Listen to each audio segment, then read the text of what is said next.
On va parler des étudiants. Est-ce que vous savez combien il y a d'étudiants, Jean, à Montpellier? En 2528. À ce point-là? Oui. Bon, on va poser la question à Véronique, qui est avec nous. Bonsoir. 60 000 sur Montpellier, bonsoir. Ah, sur Montpellier, moi je pensais un peu plus loin. Sur l'académie. Ouais. Sur l'académie, 93 000. Oui, ouais, je pensais encore un peu plus loin, moi. Il se rattrape. Sur le sud de la France, avec Marseille. Ça, je suis désolée, j'ai pas les chiffres. Non, je rigole. Bon, en tous les cas, dont 10 000 étudiants étrangers internationaux. C'est ça, exactement, sur Montpellier. Oui. C'est important de le préciser. Véronique Picard, responsable de l'accueil international au Crous, qui veut dire Centre régional des œuvres universitaires et scolaires. On appellera ça le Crous. Vous organisez l'opération, deuxième fois, parrainer un étudiant international. C'est une première déjà en France dans des facs? C'est tout à fait novateur, puisque le parrainage international existe dans les grandes écoles, mais pas dans les universités. Donc oui, effectivement, c'est unique en France.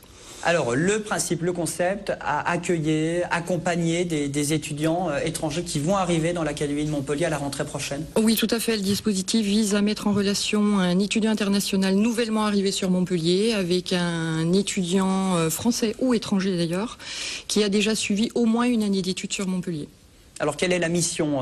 Il va faire quoi exactement, le parrain? Il va parrainer, c'est quoi? C'est un parrain égale un étudiant international? Non, un parrain égale 2 à 3 étudiants internationaux. D'accord. Donc, il a du boulot. Il a du boulot, effectivement. Donc, il est chargé d'aller accueillir l'étudiant à son arrivée sur Montpellier, donc à la gare ou à l'aéroport ou ailleurs, bien entendu. Ensuite, il va l'aider dans ses démarches administratives, c'est-à-dire l'inscription à l'université, la sécurité sociale, parfois l'ouverture d'un compte bancaire. Pardon. Bon, Jean, alors. Oui, un parrain, moi, de toute façon, c'est ce que je dis. Vous l'êtes parrain ou pas? Non, mais il faut que je fasse au moins une année d'université, il faut faire. Oui, c'est ça. Et on les prend un par un, c'est pour ça que ça s'appelle les parrains? Absolument pas. Ça. Ah, non, les parrains, puisqu'ils parrainent des filleuls. Je rigole. Tout simplement. C'est Jean Kahn, nous l'aurons tout à l'heure pour la chronique. D'accord. Véronique a toute. Bon, en tout cas, 93 000 étudiants dans l'académie, dont 10 000 étudiants internationaux. C'est quoi les principales nationalités parmi les étudiants étrangers à Montpellier? Alors là, vous me posez une colle, parce qu'à Montpellier, je sais pas, on doit avoir à peu près 150 nationalités différentes. Ah oui, à ce point-là. Ouais. Oui, à ce point-là. Je crois qu'il y en a le plus au niveau prorata au nombre d'étudiants en France. C'est là où il y a le plus d'étudiants étrangers. À Montpellier, je crois, oui, effectivement. C'est ça, à Montpellier. Alors, le plus important, c'est quoi? C'est savoir parler anglais avant tout, j'imagine. Si on veut être parrain, il faut savoir. Pour les parrains, effectivement, oui. Donc, être bon en langue, c'est ça, Jean? Ah oui, je vous aide, en langue, oui, moi je suis très bon en langue. Au moins en anglais, puisque beaucoup d'étudiants internationaux parlent uniquement l'anglais. Donc il faut quand même savoir se débrouiller en anglais. Être disponible, volontaire. Et puis, j'insiste là-dessus, ce sont des étudiants bénévoles. Important. On s'inscrit sur le site.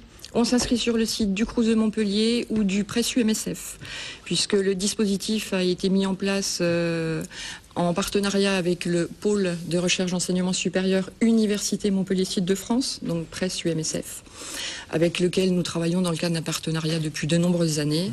Et puis il faut que je dise aussi que ce dispositif a été mis en place grâce à la participation financière et logistique de la région, de l'agglo, de la mairie. Tous les sponsors, et les des partenaires. universités montpelliéraines, de Supagro et de l'école de chimie. Bon, très bien. L'an dernier, 50 parrains environ. Combien de parrains cette année, objectif? Alors, l'an dernier, on a voulu essuyé un peu les plâtres puisque c'était la première année. Donc, on avait décidé d'avoir 50 parrains. Donc, 50 parrains qui ont parrainé 120 étudiants internationaux. Cette année, on décide donc de vraiment lancer le dispositif avec à peu près 150 à 200 parrains pour accueillir 500 étudiants internationaux. Parrainer un étudiant étranger, n'hésitez pas sur le site internet. Tous les étudiants de l'académie, donc pour parrainer. Puis c'est une bonne expérience aussi, Véronique, évidemment. Bien entendu. Très pour bien. Les étudiants, oui, c'est très enrichissant, autant pour l'étudiant international que pour l'étudiant français ou étranger qui l'accueille. Surtout si on n'a pas de lave-vaisselle ou des trucs comme ça. Voilà, ça peut aider. Par exemple, et vous savez que cette année, il y a des parrains qui ont donc parrainé des filleuls et qui ont fini en colocation avec eux. Donc voilà. Voire plus. Et il y a des liens ils gardent des contacts tout au long de l'année. Pas encore, c'était la première année. Enfants, donc des enfants, c'est un peu juste aussi. Ils font peut-être un peu des feuillages burlesques, on verra ça. On verra ça. Bon, vous